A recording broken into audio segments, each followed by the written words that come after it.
Ya,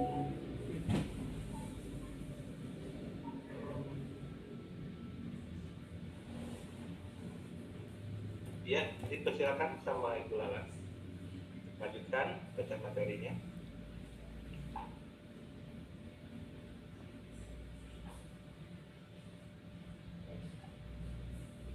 Ya, terima kasih Pak Rahmat buat memberikan waktunya. Bismillah, yang akan saya sampaikan pemaparan pada presentasi hari ini yaitu tentang kemandirian. Nilai mandiri ini secara sederhana menggambarkan semangat guru penggerak untuk terus belajar sepanjang hayat. Tidak ada kata menyerah, tidak ada putus harapan selama kita masih diberikan nyawa, diberikan kesehatan, maka seyogyanya memang kita harus terus belajar dan terus memaknai hidup dengan baik.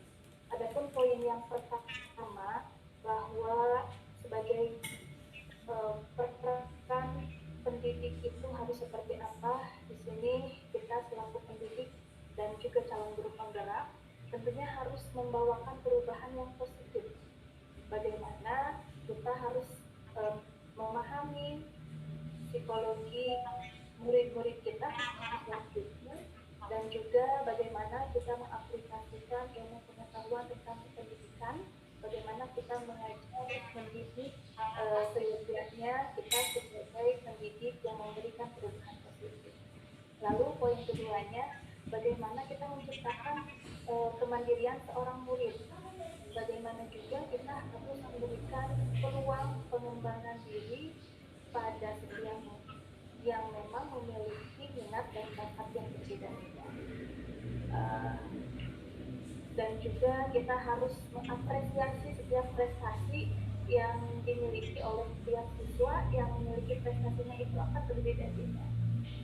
Contohnya misalkan ada anak yang bagus di bidang akademiknya, ada juga anak yang memang bagus di bidang seninya, ada memang anak yang bagus di bidang akademik. Itu semua berbeda-beda, maka kita tidak bisa menyamaratakan prestasi mereka. Tapi sekecil apapun prestasi mereka, maka kita harus memberikan penghargaan kepada mereka dan juga memberikan kesempatan kepada mereka untuk terus berkembang. Bagaimana juga mereka harus memiliki kekuatan-kekuatan untuk terus bersemangat menggali potensinya. Untuk melengkapi presentasi tentang nilai mandiri ini, saya mencoba akan memberikan share video. Mudah-mudahan bisa.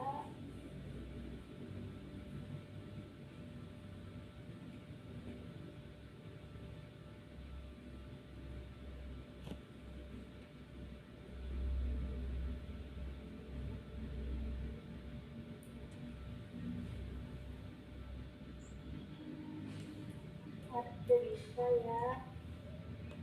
Apa Pak Eldi membantu, Pak Eldi?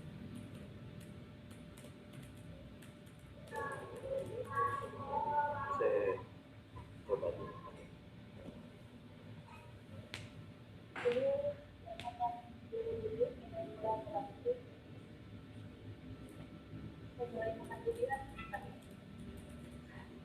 Kalau mau bola lagi kedua ya, yang screen di off screen itu ya, PowerPoint seperti itu bisa. Apa kalau mau lanjut aja dengan waktu? Lanjut aja dulu ya. Videonya ya, sudah cukup Pak Eldi yang Iya dulu.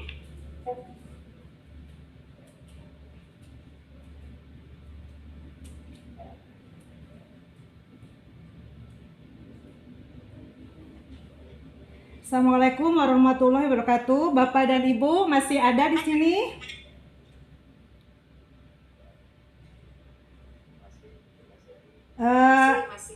Ya, tadi kita ngirim 2 video ya Bu, Pak. Mohon maaf itu ke grup Pasil. Jadi bisa dilihat yang kolaboratif yang MP4-nya. Di sini nilai kolaboratif berarti seorang guru penggerak itu mampu senantiasa menyandingkan, memadukan, kemudian memperlihatkan betapa pentingnya ketergantungan positif antara hubungan internal dan eksternal. Maka untuk kepentingan itu tidak hanya di dalam sekolah, tetapi ada pemangku kepentingan lain yang di luar sekolah. Adapun poinnya, guru penggerak yang mempunyai nilai kolaboratif bisa menjiwai. Kemudian nilai-nilai kolaboratif itu bisa membangun rasa saling percaya dan saling menghargai. Bukan hanya memadukan, tetapi kita semuanya menjadi sinergi antara kolaboratif guru dengan siswanya. Poin kedua, kolaboratif berarti seorang murid mampu menunjukkan kerjasamanya. Itu jelas karena kolaborasi itu tidak akan tercipta baik tanpa ada hubungan timbal balik dari dua orang atau lebih. Jadi kolaborasi di sini saya mencontohkan di SMK saya terdapat banyak kolaborasi, terutama di jurusan perikanan. Saya seorang guru perikanan yang baru datang, sekitar 2022 saya baru datang. Kemudian saya melihat perkembangannya, saya tidak diikutkan menjadi wali kelas. Jadi untuk penanganan kepada orang tua murid, saya belum terlibat secara langsung. Tetapi saya menganalisis bahwa kolaboratif yang diadakan di SMK 1 Cibadak, yaitu Sekolah Pusat Keunggulan, kami sudah didatangi 185 sekolah yang meminta hal untuk pengetahuan kurikulum merdeka di bidang SMK. Jadi kami sekolah percontohan di mana setiap jurusan punya kekhasan masing-masing. Contohnya di APHP kami di dalamnya itu terdapat pabrik roti, kemudian ada pabrik mie, kemudian ada juga tentang minuman, ada kopi juga, kerjasama dengan Dudi juga. Kemudian di jurusan saya sendiri adalah bisa menjalankan ranah seorang guru dengan murid dengan sebaik-baiknya sehingga terjadi kolaborasi. Contohnya, saya guru perikanan, walaupun saya bukan memasarkan ikan, tetapi saya mampu mengajak para siswa untuk mempunyai inovasi. Kemudian inovasinya di bidang apa? Mereka memasarkan dalam produk online. Kemudian kemandiriannya apa? Mereka tidak gengsi untuk menjual ikan hasil mereka sendiri. Terus kolaboratifnya apa? Kolaboratifnya di sini saya memadukan bahwa saya perlu murid butuh keilmuan atau skill dari guru. Jadi dengan adanya pemasaran yang dilakukan oleh siswa, maka itu bisa terjadi hal yang saling menguntungkan. Ya, lanjut Bu Lala.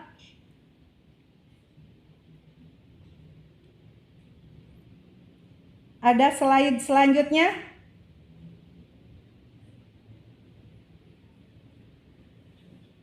Halo?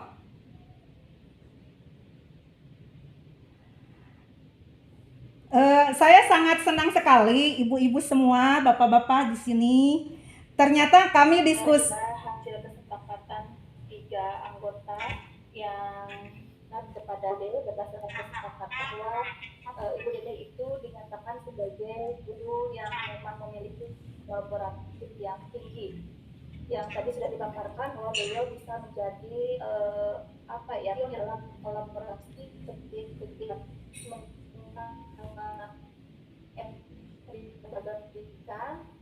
itu kami rasakan itu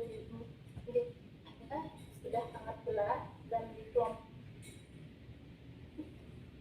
kami merasakan bahwa Bu Dede itu sangat yang tentang kami Terima kasih kembali. Bagaimana kita harus memiliki kesepakatan kelompok yang memang diambil secara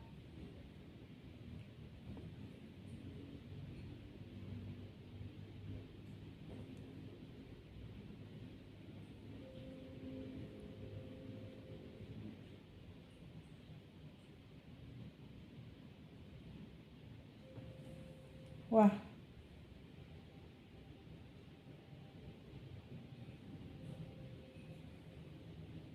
secara mandiri, reflektif, semua semua sinergi ini dapat memunculkan program yang telah disepakati khususnya di sekolahnya Bu Dede yang sudah di-share kepada kelompok kami, dan kami sepakati itu adalah program yang sangat luar biasa, yaitu program GELAS, Kerangka Literasi Sekolah. Itu sangat luar biasa.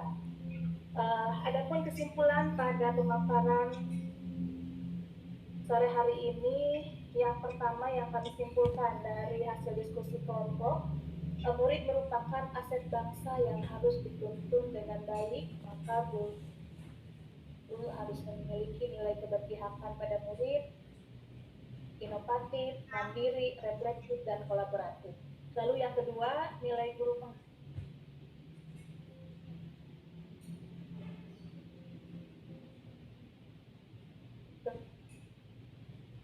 Sinyal ya. yang mendukung perluasan, dan yang ketiga, sebenarnya ada yang bisa diterapkan nilai kolaboratif dengan program yang bisa diadopsi semua jenjang, baik itu jenjang TK, SD, SMP, SMA atau SMK. Ya, ini dengan program GELAS. Ketika literasi sekolah ini bisa diterapkan di jenjang pendidikan manapun. Program ini bisa dilakukan di setiap sekolah yang berfungsi untuk mencerdaskan anak bangsa. Kesimpulannya dari kelompok kami seperti itu, mudah-mudahan bisa diterima dengan baik dan mudah-mudahan bisa menginspirasi semuanya. Terima kasih.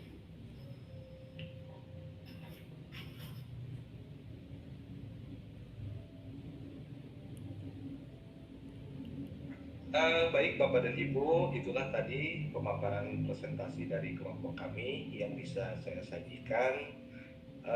Untuk sesi selanjutnya yaitu ada sesi tanya jawab yang mungkin waktunya terbatas hanya 7 menit kurang lebih. Pada kelompok 1 maupun kelompok 2 yang ingin bertanya dipersilakan. Panana dulu silakan. Hatur nuhun Pak Rahmat. Sami-sami. Terima kasih kepada kelompok 1 atas paparannya yang luar biasa, mendetail dan juga mengena. Di ujung pemaparan baru saya tangkap bahwa program yang diusulkan adalah GELAS, Gerakan Literasi Sekolah. Ya. Itu program yang sangat baik, yang sering saya dengar di berbagai tempat. Namun ketika dicoba dilaksanakan khususnya di tempat saya, ternyata tidak mudah menggerakkan anak-anak supaya mau membaca, mau melek literasi. Sehingga yang diminta saran, masukan dari kelompok 3 khususnya, adakah cara efektif itu supaya anak benar-benar tertarik untuk ikut dalam program GELAS ini, mau membaca, terbuka wawasannya. Begitu, kata mohon. Hatur nuhun Panana, Kang Panana. Ditampung dulu. Dilanjut dulu untuk pertanyaan kedua. Silakan Bu Fitri. Ya, terima kasih Bapak. Sebetulnya pertanyaannya hampir sama ya. Mungkin memang kalau di SMP permasalahannya itu memang tidak jauh gitu ya. Yang saya tanyakan juga sama sebenarnya, bagaimana strategi penguatan supaya anak itu ingin mengikuti tadi program GELAS tadi. Memang betul. Saya juga penasaran, memang pada kenyataannya program literasi itu sudah digaungkan tapi sulit untuk dilaksanakan. Ya. Hatur nuhun Ibu.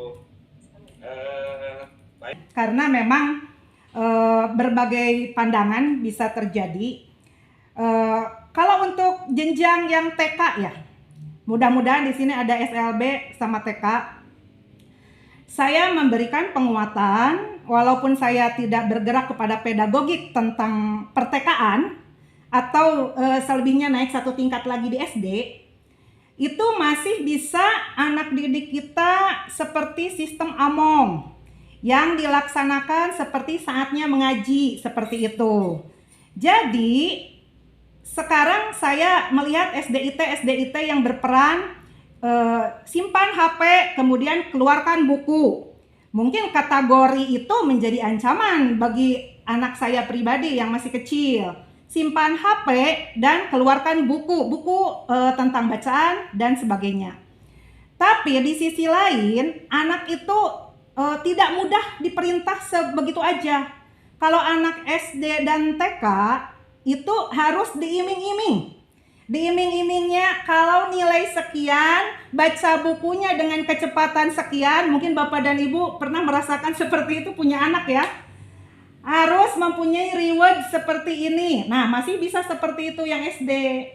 Tetapi ada kalanya tuntutan balik lagi kepada orang tua. Orang tua sejauh mana mau untuk membimbing anaknya di rumah nih. Kalau di sekolah itu diwawalkeun ku guruna. Kadangkala tak guru SD mahnya, saya anaknya guru SD nih.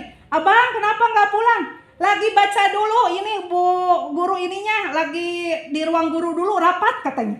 Anaknya disimpankan itu ke perpus.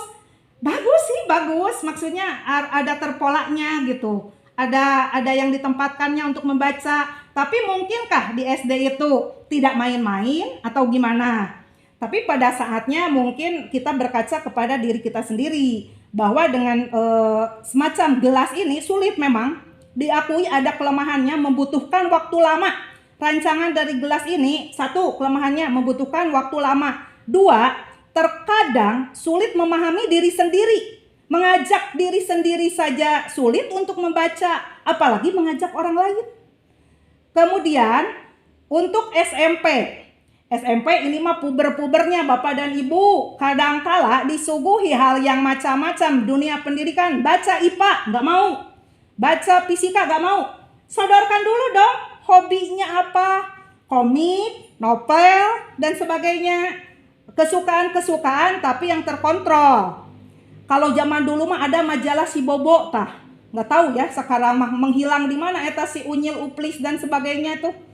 Kemudian kalau yang jenjang SMK yang kami terapkan di sekolah SMK.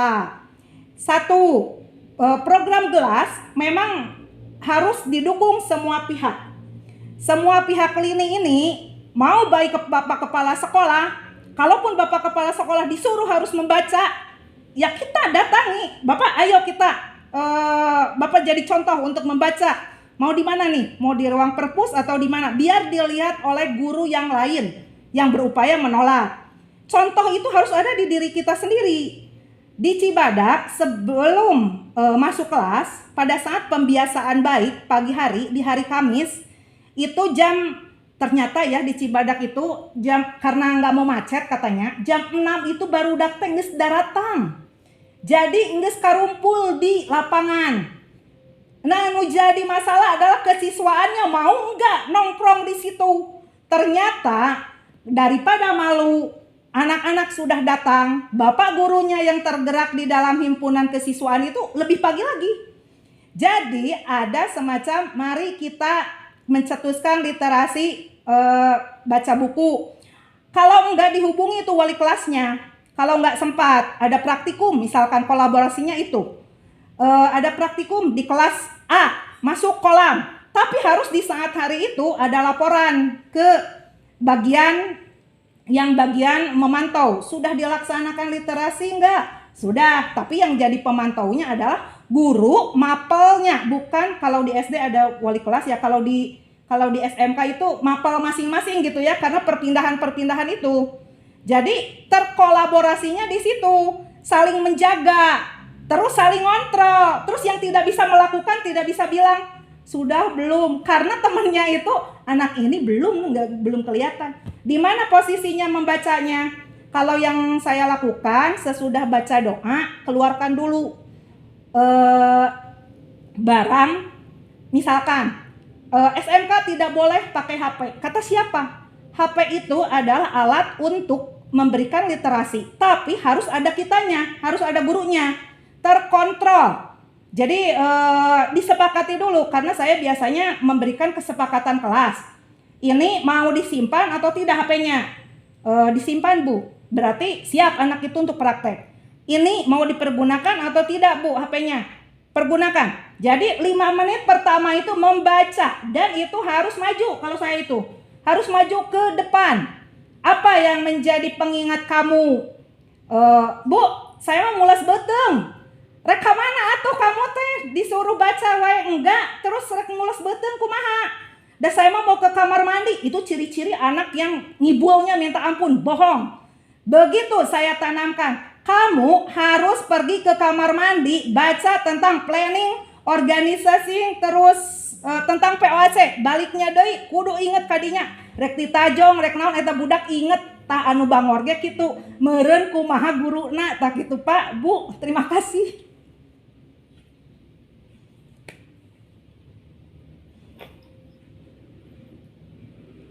Ya, yang lain.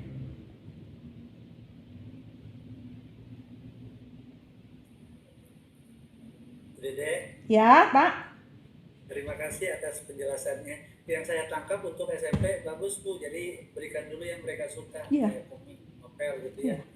Baru nanti buku-buku pelajaran mengikuti setelah mereka terbiasa. Terima kasih Bu. Ya, sama-sama.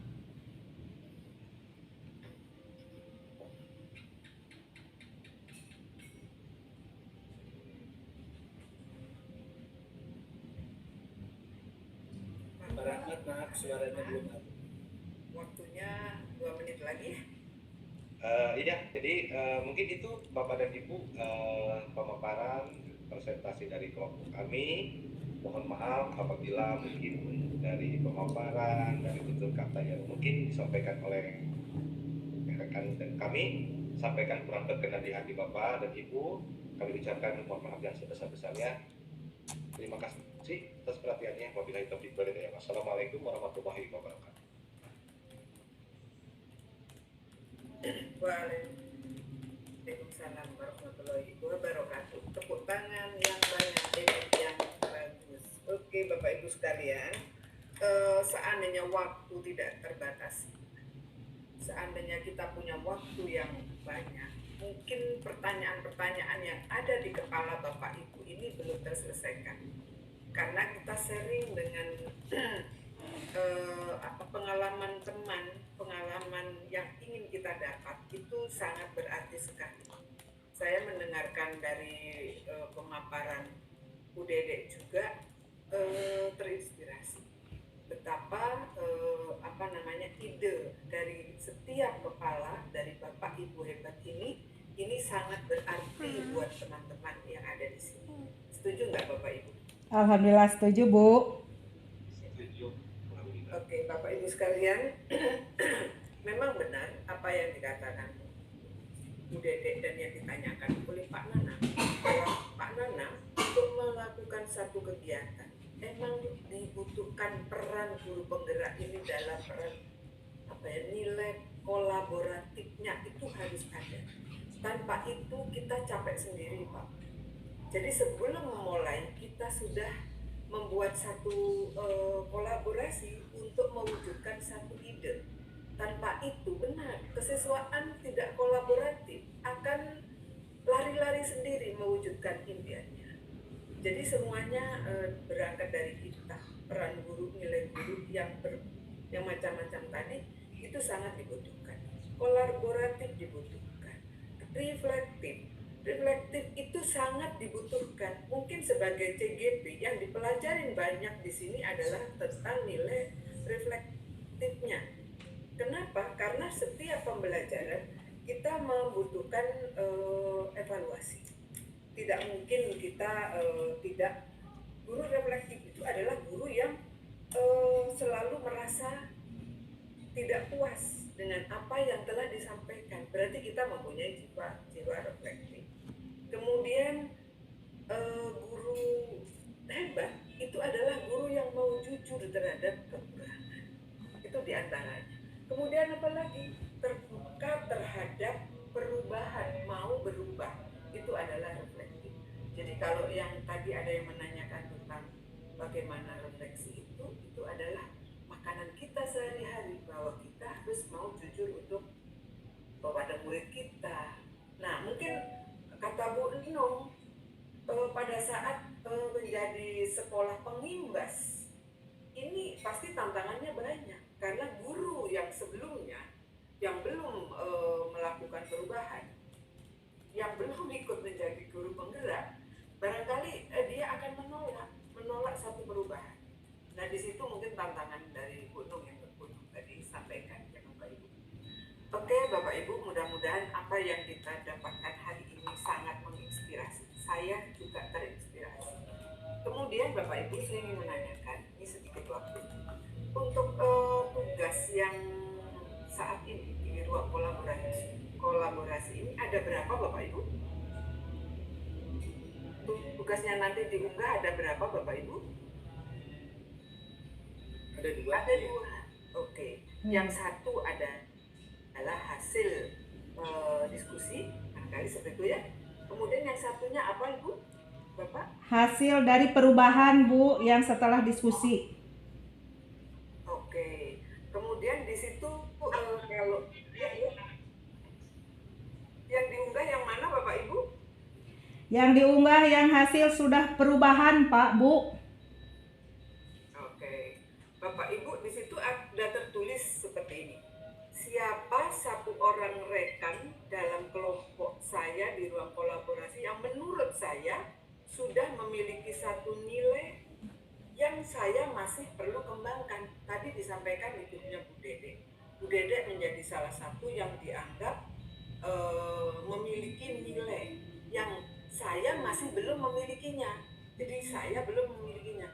Dan mengapa itu penting untuk saya dan proses kolaborasi kelompok? Mengapa itu penting untuk saya dan kolaborasi untuk kelompok?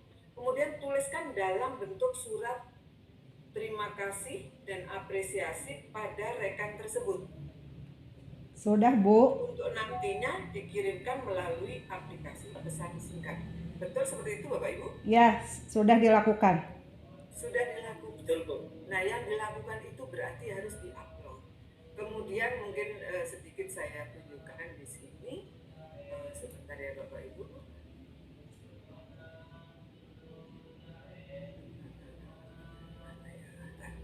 Ini, jadi Bapak Ibu, apakah sudah terlihat? Belum ya? Oke, sudah terlihat. Jadi tadi yang kita bicarakan seperti ini. Kemudian nanti Bapak Ibu akan membuat apresiasi dalam bentuk surat terima kasih kepada rekan yang menginspirasi tersebut. Pertanyaan saya Bapak Ibu, dan apa surat ini nanti?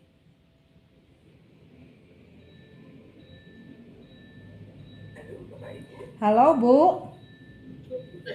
Pesan singkat, screenshot pesan singkat. Iya, screenshot pesan singkat. Jadi jangan sampai lupa, nanti Bapak Ibu akan mengunggah dua unggahan. Yang satu adalah hasil diskusi yang berupa rancangan.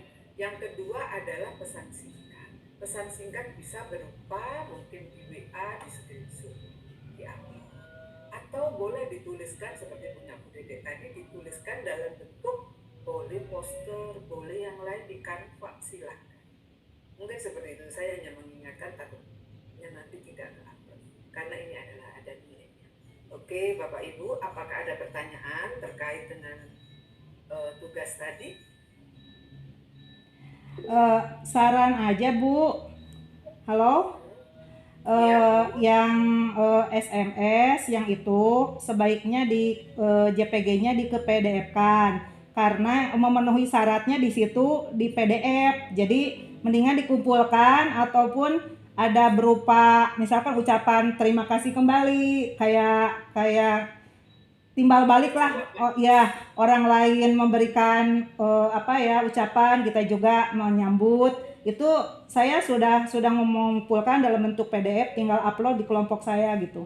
Jadi itu ada ruangnya kalau untuk PDF, jadi langsung masuk gitu.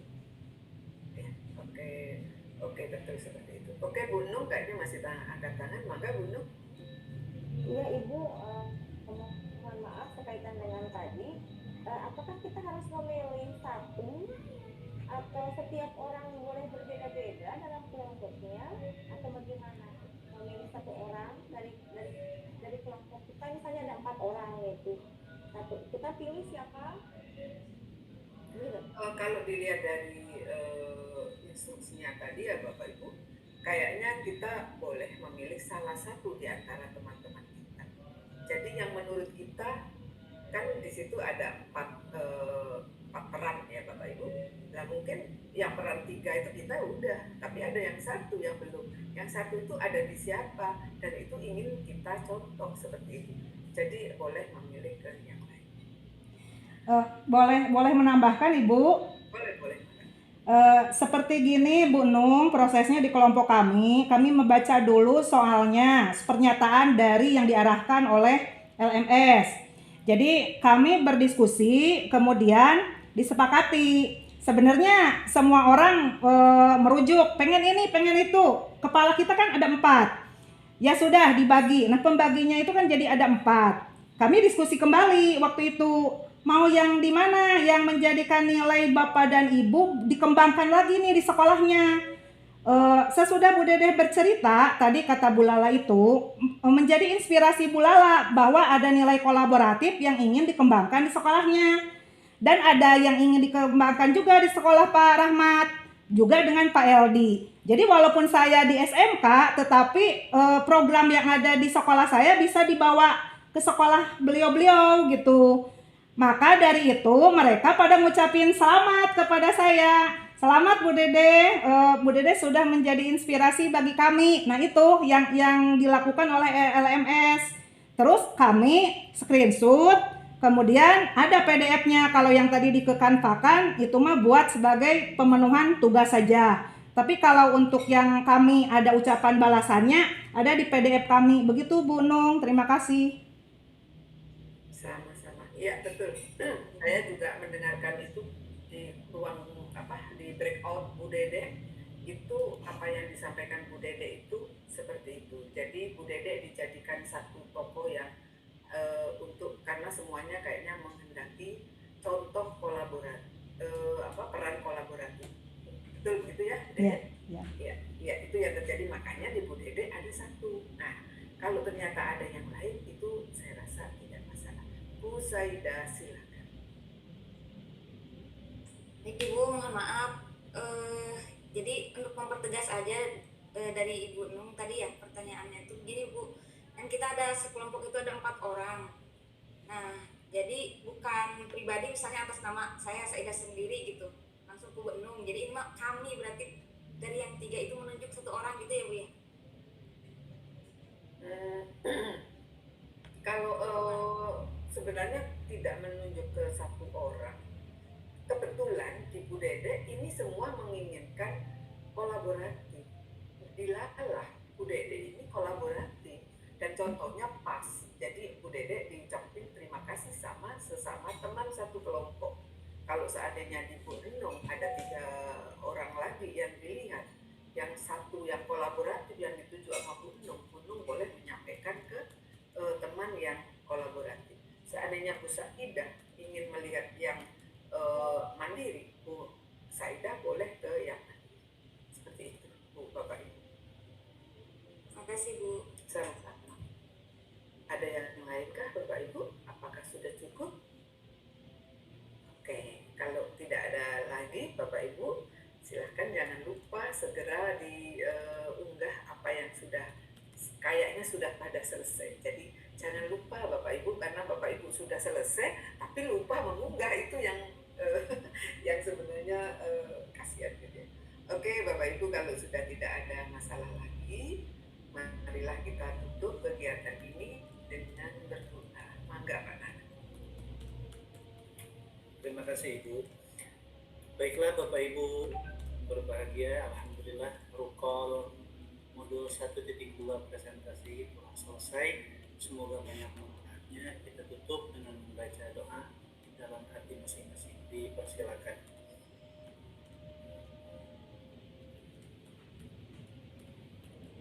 Selesai, cukup. Terima kasih Maka Ibu. Terima kasih Pak Nana yang telah memimpin doa dan telah menutup acara.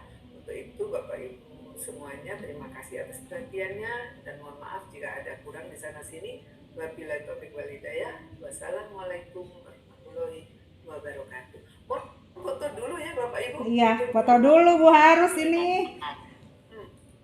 Ayo Bu Dede foto dulu. Iya. Ayo Ibu gaya bebas dulu. Waduh. Gaya yang paling ceria untuk kita semua. Oke. Terima kasih Mbak Nana. Belum sekali lagi. Aku belum gini. Mangga Pak Nana diulangi. Pak Nana diulang ah. 1, 2, 3. Oke. Terima kasih semuanya. Terima kasih Pak Ketua.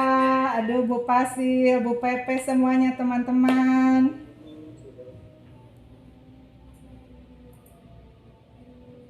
Sudah, Bu.